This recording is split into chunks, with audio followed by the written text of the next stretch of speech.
வணக்கம் மக்களே, இந்த வீடியோவில் நம்ம என்ன செய்தி பார்க்க போகிறோம்னா, உடம்பு பலவீனம் ஆனால் மனதில் இன்னும் அதே தைரியம்.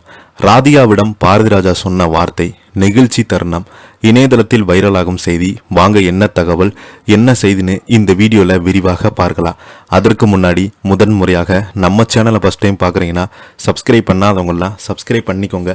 பெல் பட்டன் சிம்பல் அமைக்கி நம்ம சேனலோட நோட்டிஃபிகேஷனை எனபிள் பண்ணிக்கோங்க. நாங்கள் போடுற வீடியோ எல்லாமே உங்களுக்கு உடனுக்குடனே வந்து சேரும். வாங்க என்ன தகவல்னு பார்க்கலாம்.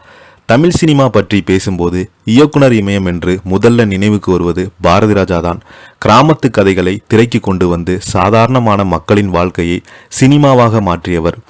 1977 வெளியான 16 வயது நிலை படத்திற்கு தொடங்கிய அவரது பயணம் இன்று வரை தமிழ் சினிமாவில் ஒரு பெரிய வரலாறு என்றே சொல்லலாம்.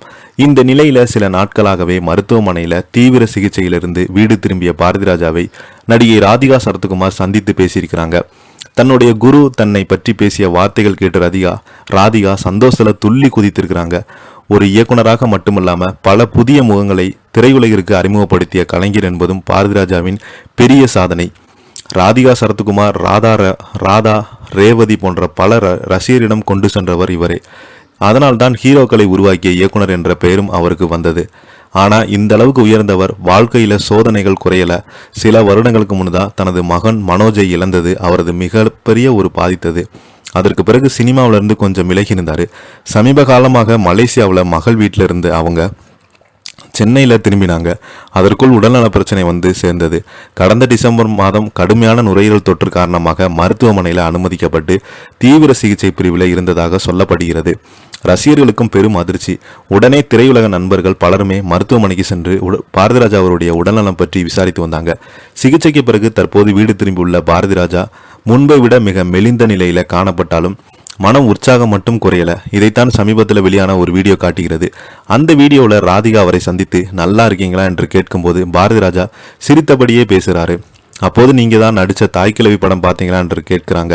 சூப்பராக இருந்துச்சு, உனக்கு தேசிய விருது கிடைக்கணும், படம் ரொம்ப நல்லா இருக்கு என்று சொல்ல அவர் சொல்வது ரசிகர்களை நெகிழ வைத்துள்ளது. அதற்கு ராதிகா, அது நடந்தால் உங்கள் காலில் விழுந்து ஆசீர்வாதம் வாங்குவேன்னு சொன்ன தருணம் அந்த இருவருக்குமே உள்ள மரியாதை பாசமும் அவ்வளவு ஆழம் என்பதை காட்டியது. இந்த வீடியோ வெளியான ரசிகர்கள் எல்லாமே ஒரே குரல்ல பாரதிராஜா சார் சீக்கிரம் பழைய மாதிரி குணமடையணும், மீண்டும் சினிமாவுக்கு வரணும் என்று வேண்டிக்கிறாங்க. ஒரு காலத்துல பலரையுமே அறிமுகப்படுத்திய நட்சத்திரங்களாக மாற்றியவர் இன்று அவர் வாழ்க்கையில சோதனைகள் அமைதியாக எதிர்கொண்டு நிற்கிறார். உடம்பு சோர்ந்தாலும் அந்த கலைஞனுடைய மனசு இன்னும் அதே உற்சாகத்துடன் இருக்கிறது என்பதுதான் இந்த சம்பவம் சொல்லுகிறது. ஆனால் பாரதிராஜா மாதிரி ஒருவர் மீண்டும் திரைக்கு வரணும் என்ற எதிர்பார்ப்பு ரசிகர்களிடையே இன்னும் குறையாமல் உள்ளது. இதை பற்றி நீங்கள் என்ன கீழே உள்ள கமெண்ட் பாக்ஸில் மறக்காமல் பதிவிடுங்க. இந்த வீடியோ பிடிச்சிருந்தா லைக் பண்ணுங்கள், ஷேர் பண்ணுங்கள், கமெண்ட் பண்ணுங்கள். அப்போ தான் நாங்கள் போடுற வீடியோ எல்லாமே உங்களுக்கு உடனுக்குடனே வந்து சேரும். நன்றி, வணக்கம்.